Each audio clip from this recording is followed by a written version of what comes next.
všichni.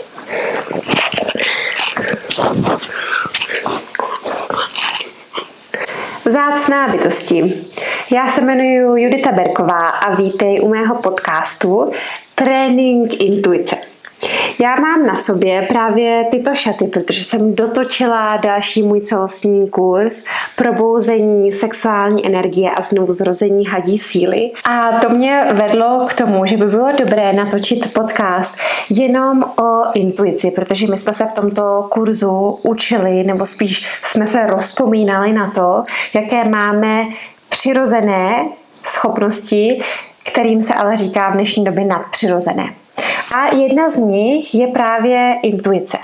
A tento podcast se jmenuje Trénink intuice a bude velmi krátký, ale účinný. Jde totiž o to, že trénink intuice probíhá ve chvíli, kdy intuici neposlechneme. Pokaždý, když ji neposlechneme a každý z nás víme, kdy přesně to je, tak si říkáme, ježišmarja, teď já jsem to věděla, proč jsem tu intuici neposlechla. A v tuto chvíli dochází k tréninku intuice. Jsou takoví z nás, kteří budou potřebovat trénink intuice celý život. Ale jsou někteří z nás, kterým to bude stačit 5krát, 10krát, 20krát, 50krát, ale pak si řekneme, tak když už jsem se to vyzkoušela 50krát, tak už nepotřebuju to potvrzení, že ta intuice měla pravdu. Protože když intuice začneme poslouchat, tak nám nepřijde potom už ten důkaz toho, co by všechno se bývalo stalo, kdybychom ji neposlechli. Chápete, co tím chci říct? Pak už to potvrzení, že jsem udělala správně, nepřijde. Nebo přijde, ale bude jenom ve formě dobrého pocitu, krásných událostí, ale už tam nebude to zjištění, co bolestivého nebo nechtěného by se stalo, kdybych bývala tu intuici neposlechla. A to je mistrovství. Když už nepotřebuju hmatatelné důkazy toho, že to funguje, ale zkrátka vím, že to funguje. Já bych se bez intuice a bez znamení v tomto světě už nemohla orientovat, protože intuice a znamení vidí i za roh. Vidí i za roh váš rozum, vaše dedukce, racionální důvody. Nemyslím si, protože ty vycházejí pouze z toho, co je nebo bylo. Ale intuice a znamení čtou spole, takže čtou spole všech možností.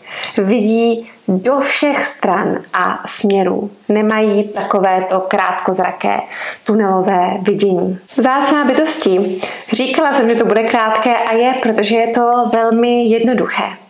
Zkrátka, rozum a racionalita, veškerý respekt vůči nim patří do sféry hmotné, do třetí sféry Manomája Kóša, do třetího těla nebo obalu podle jogové filozofie Panča Kóša a intuice do vyššího vědomí Vijñāna Mája Kóša.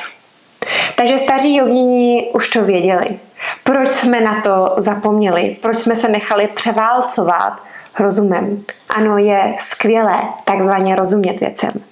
Ale věřte mi, že je o 1 000 000krát více skvělejší vidět i za roh a nechat se vést do situací a událostí, které nám berou dech, které nemůžeme ani domyslet, představit si, jak jsou úžasné a nádherné, protože nás tam volá vlastní duše a já si myslím, že nastal čas jít. Vzácná bytosti, pokud je zajímá více, vřele ti doporučuji moji knihu Jak se sledují znamení, která popisuje moje životní příběhy a právě tyto dechberoucí události a situace, na které nikdy nezapomenu a které mě obohatily a posunuly dál. Sledování znamení je zcela stěžejní, pokud chceme jít za voláním, které všichni slyšíme. Přece tady nejsme jenom proto, abychom dělali stále to stejné. Těším se na tebe.